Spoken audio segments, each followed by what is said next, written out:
नमस्कार। आर्टिकल 326 क्या है मित्रों? आर्टिकल 326 में क्या बोला गया है? चुनाव आयोग से जुड़ा प्रश्न है आर्टिकल 326। जिससे पहले हमने बात की थी 324 भारत का बड़ा चुनाव, उसके बाद धर्म, जाति, मूल, वंश के आधार पर किसी व्यक्ति का एक स्पेशल नामावली में नाम को रखने का दावा करना।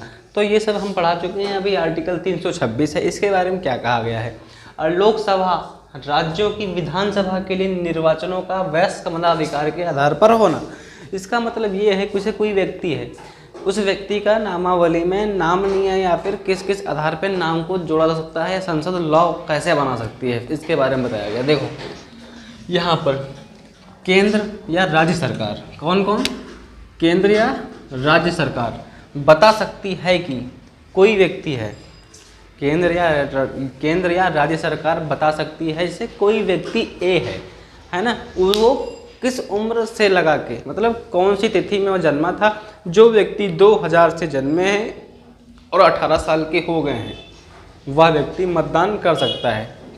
ऐसा लॉ बना सकती संसद, है ना, क्योंकि वहाँ पे रूल लगा दी ना, जो व्यक्ति 2001 से पैदा हुआ है और अभी तक 18 साल का हो गया है ना, वह व्यक्ति मतदान कर सकता है। लेकिन अभी ऐसा रूल्स नहीं है। अभी हमारे भारत में एक रूल्स है, जो व्यक्ति 18 साल का हो गया है वो मतदान कर सकता है। और आपको बता दें कि अभी तुम्हारा एक निर्भया कांड हुआ था, उसमें एक अहम फैसला आया था। वो क्या था? मतदान के विषय में व्यक्ति जो बालिग है वो 18 साल में हो जाएगा, लेकिन अपराध की अवस्था में वह व्यक्ति 16 साल की उम्र में बालिग हो जाएगा।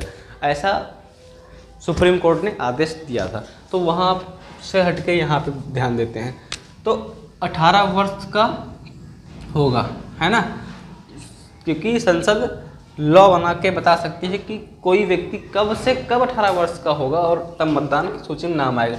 जैसे 2000 से अभी तक वह व्यक्ति 18 साल का हो गया है तो वह मतदान कर सकता है। लेकिन जो उससे पहले लोग हैं, 2000 से पहले के लोग हैं, उनके लिए फिर ये सीमा हटा दी जाएगी, है ना। जो 2000 के इस वर्ष हुए हैं उनके लिए यह सीमा बराबर बनी रहेगी। फिर बात कर लेते हैं मतदान करने की जो आयु होती है, संसद ने क्या निर्धारित की है? 18 वर्ष के तहत, लॉ के तहत बता चुकी है। फिर बात कर लेते हैं संविधान के विपरीत।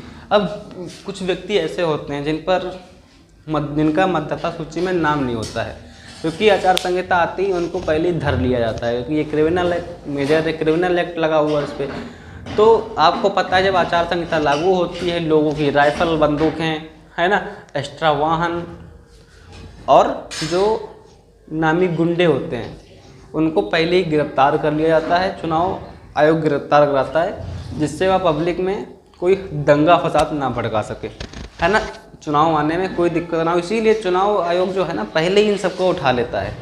तो यही बताया गया है। संविधान के विपरीत, जैसे कोई व्यक्ति पर केस दर्ज हो और वह व्यक्ति गुंडा एक्ट के चार्ज में हो, तो क्या होगा? चुनाव आयोग उनका नाम तो देगी नहीं, उन्हें वोट डालने जाना पड़ेगा। तो उन लोगों को सीधा जेल में बंद कराती है, चुनाव के बाद छूटते हैं वो लोग। फिर देशद्रोह किया हो तो इंटरनेशनल लॉ के तहत उसको सजा दी जाएगी। फिर है संविधान के विरुद्ध कोई व्यक्ति काम कर रहा हो तो उस पर भी ये प्रभाव पड़ सकता है कि उसका मतदाता सूची में नाम ना हो। तो आर्टिकल 326 में बस इतना ही। वीडियो अच्छा लगा वो लाइक, सब्सक्राइब, शेयर कर लें। मिलते हैं नेक्स्ट टॉपिक में। धन्यवाद।